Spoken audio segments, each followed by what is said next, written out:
UP bar council में COP के लिए अप्लाई करना है तो इस वीडियो को पूरा जरूर देखना। हेलो गाइस, मेरा नाम है रमन प्रजापति एंड आप सभी लोगों का वेलकम करता हूं अपने यूट्यूब चैनल लॉ डेब्यू पे।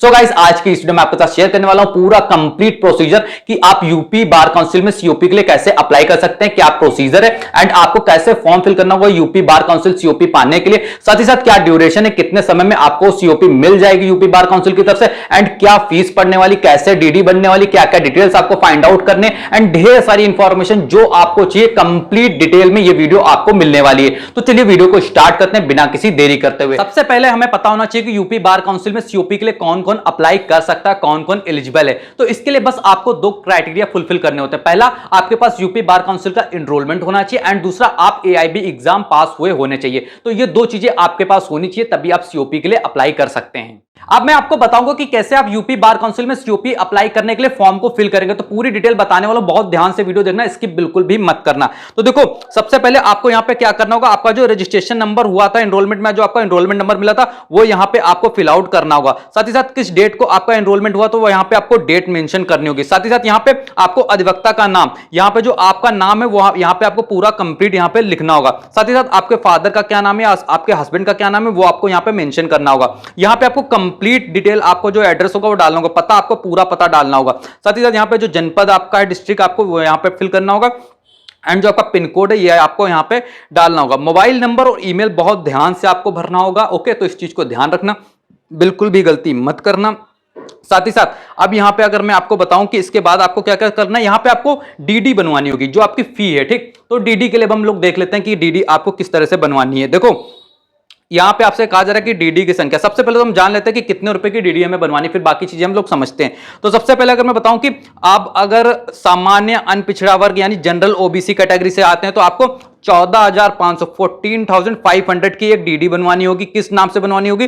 Bar council of Uttar Pradesh Allahabad के नाम से आपको बनवानी होगी। ध्यान रखना, जो नाम यहां पे लिखा हुआ सेम यही आप बैंक में जाके वहां पे उनको दिखा देना, या आप खुद सेम नाम यही लिखना, bar council of Uttar Pradesh Allahabad के नाम से 14,500 रुपए की डीडी बननी है। अब ये किनके लिए? जो जनरल और ओबीसी कैटेगरी के स्टूडेंट है। अगर आप एससी या एसटी कैटेगरी के स्टूडेंट है तो आपको 13,500 रुपए की डीडी बनवानी होगी bar council of Uttar Pradesh Allahabad के नाम से। ठीक, अब जो आप डीडी बनवाएंगे, इस डीडी की जो संख्या होगी वो यहां पे आप मेंशन करें एंड डीडी का जो दिनांक होगा, जिस डेट को आपकी डीडी बनी उस डेट को यहां पे आप मेंशन करेंगे। अब यहां पे 14,500 और 13,500 जो आपकी नया अमाउंट डीडी आपका सीओपी के लिए आया ये वो है। ठीक, अब इसके बाद एक डीडी आपको और बनवानी होगी। यहां पे कहा जा रहा है कि राशि यानी जो आपका अमाउंट, या तो आप 500 रुपए प्रतिवर्ष के लिए डीडी एक बनवाएंगे, यानी क्या होगा, हर ईयर आपको 500 रुपए की डीडी बनवा के जमा करनी होगी, या आप 6,000 की डीडी एक बार जमा कर सकते हैं हमेशा के लिए, फिर आपको 500 रुपए की हर साल नहीं जमा करनी होगी। ये आपके ऊपर कि आप 500 रुपए की हर साल बनवाते हैं या 6,000 की एक बार में जमा करते हैं। ये डीडी आपको किस नाम से बनवानी होगी? ये bar council of India collection fund account Allahabad के नाम से आपको ये डीडी बनवानी होगी। सेम यहां पे आपको डीडी का नंबर एंड डीडी जिस डेट को बनी वो डीडी की डेट आपको यहां पे डाल देनी होगी। अब इसके बाद अगर मैं आपको बताता हूं कि इसके बाद आपको और क्या चीजें फिल करनी, तो वो भी आप लोग ध्यान से जरूर देखना। अधिवक्ता पंजीकरण हेतु आवेदन करते समय आयु, वर्ष, माह, दिन। अब आप जिस समय आवेदन पंजीकरण कर रहे हैं तो उस समय आपकी एज क्या है वो आपको कंप्लीट बतानी होगी, कितने वर्ष के हैं इस समय, आप कितने माह के हैं, कितने दिन के हैं, तो आपको अच्छे से कैलकुलेट करके यहां पे लिखना होगा। ठीक, अब यहां पे क्या कह रहा है, विधि स्नातक उत्तीर्ण वर्ष व विधि स्नातक उत्तीर्ण के कितने वर्ष पश्चात अधिवक्ता पंजीकरण हेतु आवेदन कर रहा है। यानी यहां पे पूछा जा रहा है कि किस वर्ष में आपने एलएलबी या बीएलएलबी की डिग्री कंप्लीट अपनी कर ली थी, तो यहां पे ईयर आप लोग भर लेना। एंड यहां पे पूछा कितने वर्ष पश्चात अधिवक्ता पंजीकरण आवेदन कर रहा, तो यहां पे आपको कितने वर्ष बाद आप कर रहे हैं ये आप बता देना। ठीक, अब इसके बाद क्या कहा जा रहा है, यहां पे एक डीडी और बनेगी, लेकिन किनकी बनेगी ध्यान से सुनना। अधिवक्ता पंजीकरण हेतु आवेदन करते समय यदि आवेदक की आयु 50 वर्ष या उससे अधिक है, यानी अगर कोई पर्सन जिसकी एज 50 ईयर्स या उससे ज्यादा की है वो, या विधि स्नातक के 10 वर्ष पश्चात, यानी या कोई ऐसा पर्सन जिसकी जो डिग्री है या एलएलबी उसकी कंप्लीट हो चुकी है, वो 10 वर्ष के बाद 10 ईयर्स के बाद आवेदन कर रहा, उसको एक्स्ट्रा 20,000 रुपीज की एक डिमांड ड्राफ्ट डीडी बनवानी होगी। किस नाम से? Bar council of Uttar Pradesh Allahabad के नाम से बनवानी होगी। ठीक, तो इस चीज को आप लोग ध्यान रखना। एक चीज मैं यहां पे आपको बताना चाहता हूं दोस्तों, जस्ट मुझे टाइम दें। यहां पे ये जो आपकी जो डीडी है ये वाली, ये सेकंड नंबर वाली, हाँ, इसमें कोई ऐसा नहीं है कि एससी एसटी के लिए इतना है, ओबीसी जनरल के लिए इतना है, ये सभी सेम अमाउंट में होने वाली। आप किसी भी कैटेगरी से बिलोंग करते हैं या तो आपको हर ईयर 500 रुपीज की डीडी सबमिट करनी होगी, या आपको आपको 6,000 रुपए की एक बार में आपको डीडी कंप्लीट सबमिट करनी होगी। ओके, नाउ यहां पे भी जो मैंने आपको बताया कि जो आपकी 20,000 वाली डीडी, इसमें भी आपका कोई वो नहीं है, डिस्काउंट वगैरह नहीं है भाई, कोई छूट नहीं है, तो जितने हैं वही है। ठीक, अब यहां पे आपसे पूछा जा रहा है कि भारतीय दंड संहिता अथवा अन्य किसी एक्ट का कोई मुकदमा किसी भी फौजीदार न्यायालय में प्रचलित तथा अवधारित है या नहीं। आपके ऊपर भाई कोई मुकदमा चल रहा है या नहीं भारतीय दंड संहिता के अकॉर्डिंग, तो आप लोग बता देना हाँ या ना में आपको यहाँ पे जवाब देना। हाँ तो अगर हाँ है तो यहाँ पे पूरा विवरण देना, अगर नहीं तो कोई विवरण देने की जरूरत नहीं। क्या कभी किसी मुकदमे में गिरफ्तारी हुई है, हाँ या ना। अगर आपकी गिरफ्तारी हुई तो यहाँ पे विवरण देना, अन्यथा कोई देने की जरूरत नहीं है। ठीक, अब यहाँ पे आपको अपना सिग्नेचर कर देना होगा। ठीक,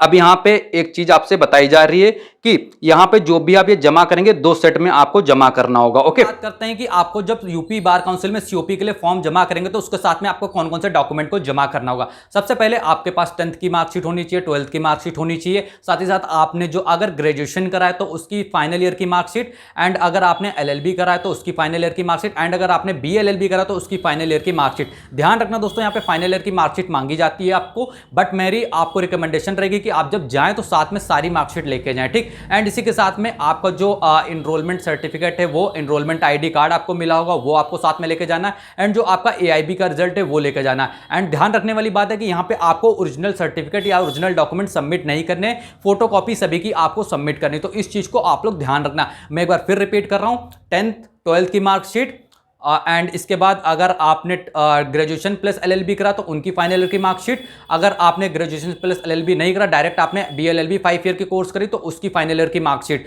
एंड साथ में आप सारे ईयर की लेके जाना, बट हाँ मांगी जो आपके काम की आएगी वो फाइनल ईयर की मार्कशीट काम आएगी। साथ ही साथ आपका जो इनरोलमेंट सर्टिफिकेट है उसकी फोटोकॉपी, इनरोलमेंट आईडी कार्ड जो आपको मिला तो उसकी फोटोकॉपी, एंड जो आपका एआईबी का रिजल्ट है वो, ये डॉक्यूमेंट्स बस आपको अपने साथ में लेके जाने, 2 सेट लेके जाने दोस्तों साथ में। ओके, ताकि कोई कमी ना हो, बार बार आपको दौड़ना ना पड़े। एंड मेरा एक सजेशन रहेगा कि जब भी आप जाना तो एक A4 साइज का जो पेपर आता है उसमें साथ में इनको सभी को लेके जरूर जाना। ओके, अब आप लोगों का प्रश्न होगा कि सर हमने तो जमा कर दिया जो भी आपने बताया था, बट हमको हमारा सीओपी कब तक मिलेगा।